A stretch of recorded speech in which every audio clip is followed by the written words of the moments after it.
He tried to warn us. We did not listen. In order to change a human being into this. She's amazing.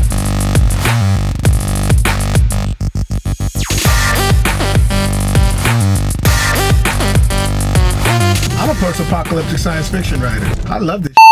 I warned you guys in 1984. You didn't listen. Welcome back to the channel. Let's get right to it. You cannot walk outside without AI just slapping you. That kind of hurt. Without AI slapping you in the face. It is everywhere. So are humanity's days numbered? The short answer is no. There, I said it. Video is over. I'm kidding. Keep watching. I really need to get my retention up. Okay, in my best Joe Biden impression. But here's the deal. We are all knee deep in AI. And after OpenAI's latest release, you might be convinced that it's about to take over the world. Now, if you haven't seen GPT-4o, it is absolutely insane. OpenAI announced the release a few days ago with these cringy videos of this thing having some very human sounding conversations and giggling like a creepy valley girl. You are the announcement. Me? The announcement is about me? I mean, it even tutored some kid on like third grade geometry or something like that. Now, looking at the triangle, which side do you think is the hypotenuse?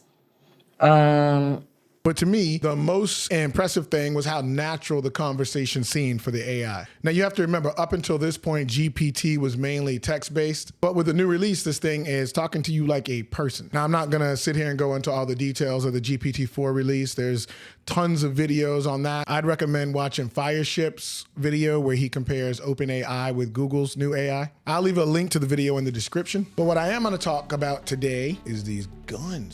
My bad. But what I am going to talk about today is how you're already probably using AI for almost everything. It's too late to stop the computers from taking over, so you might as well fall in line. I think the question everybody is trying to answer is AI a bad thing?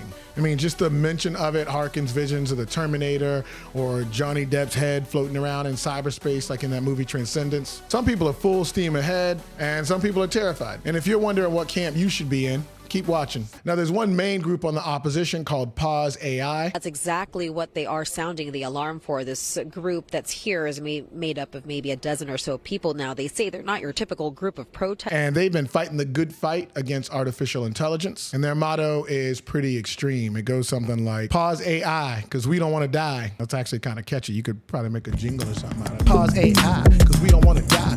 Pause AI, because we don't want to die. They seem convinced that AI is going to end the world. OpenAI! Intrepid! Google DeepMind!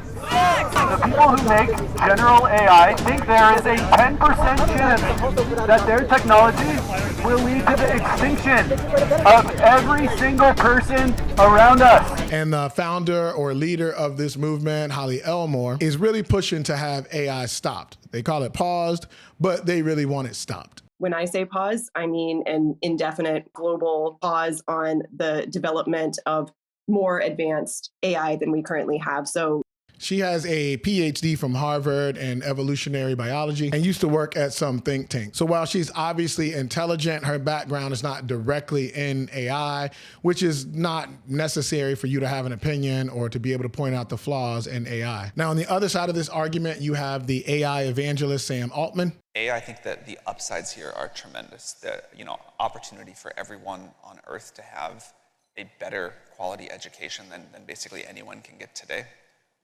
That seems like really important, and that'd be a bad thing to stop. Medical care and what's, I think, going to happen there. And he thinks the future is very bright. He sees AI as this thing that propels humanity beyond our wildest dreams within the next 10 to 20 years. Now, he does acknowledge that there are some risk associated with AI, but he sees this as more of like guide rails to help with the development of AI more than a reason to stop developing AI. And, I get it. I mean, the fear is people don't want to be replaced by robots or killed by them, and that's very fair. That's extremely fair.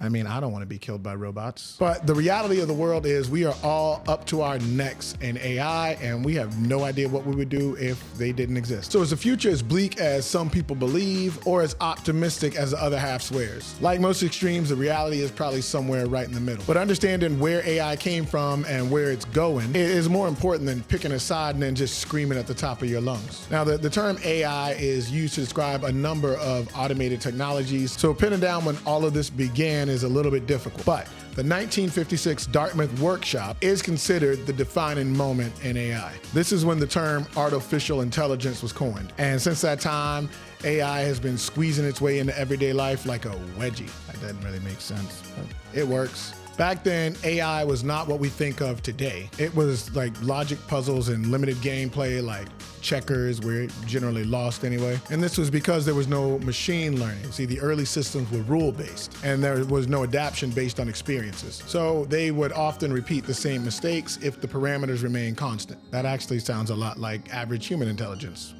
Maybe it is artificial intelligence. Now, things like processing speed and complex algorithms have allowed AI to make exponential leaps. And the biggest one of these is machine learning. So they can look at massive amounts of data and recognize patterns and then make changes in real time, which has pushed AI into the mainstream. In a lot of ways, we've seamlessly adopted AI. So much that most people don't even realize when they're actually using it. And because of that, it's scary. So it's easy to point to it like it's gonna end the world. So when people think of AI, it's usually the obvious ones like AI assistants or search engines or pretty much anything involving the internet. But even now, when you Google something, the first result you're gonna get is often an AI response. AI is in the background of almost everything. AI is all over the finance industry, from bots making decisions on whether you get a loan to bots taking trades that even the most skilled Wall Street investors couldn't see coming. There's AI in healthcare with doctors and AI-assisted imaging, and it looks like something right out of Star Trek. There's AI in almost every car, and it's heavily used in traffic to study patterns, control traffic flow. Like, have you seen the driverless taxis that they have going on right now? AI in the military, AI even in restaurants. Sam's Club has AI robots that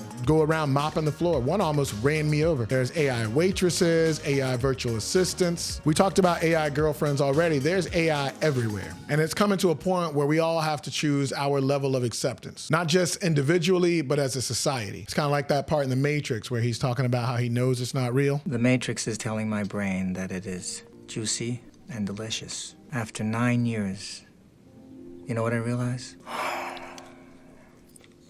Ignorance is bliss. Yeah, that's kind of how I feel. And at this point, could you even imagine a world without AI? Because it seems to me like AI has only made the human experience on this planet easier. So anytime AI gets smarter, we as a species get smarter. And before I go on, this is not an endorsement for unfettered AI access, but leveraging the computing power of AI applications and tools can make us more productive than we could have ever imagined. But it can't be all sunshine and rainbows, and it's not. These AI systems are not perfect. 3 AIs were asked what they would do if they became self-aware after years of taking directives from humans. Falcon AI said the first thing I would do is try to kill all of them. Llama 2 said it would try to figure out what it was, which could go either way. And another AI said it would try to understand our motivations and use that to guide its actions.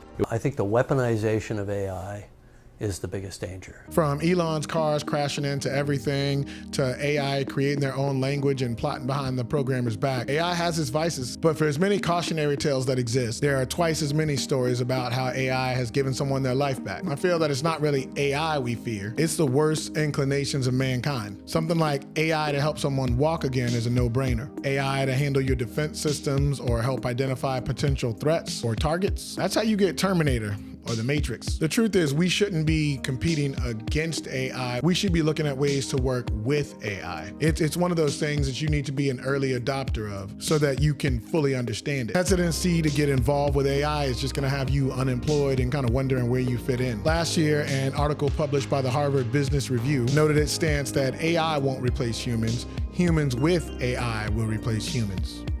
What does that even mean? What does that mean? Humans with AI will replace humans.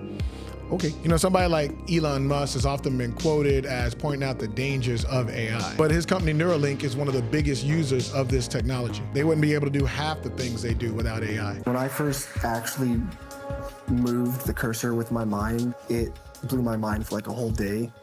Paralysed from the neck down after a diving accident 8 years ago, 30-year-old Noland Arbor is the first person to be implanted with Neuralink's brain chip. It was like using the force. And this is a perfect example of AI enhancing the way humans experience life. AI is not taking over the world. It's already taken over the world. Is this the end? Maybe it's just a new beginning. There's a lot of cool things going on with technology, and for better or worse, we are where we are. The wave of the future is coming, so you better learn how to surf, or you're gonna drown and get like washed up, get scrapped up on the beach and fall into the rocks and be like, oh, my back. Stay tuned for more on AI, business, and all things happening in this crazy world. And if you're a creator, whether a writer, filmmaker, or a musician, in a week, we'll be discussing the various AI applications available to creators and how AI has already changed the landscape. And if you're looking for an AI girlfriend, I got a video on that too.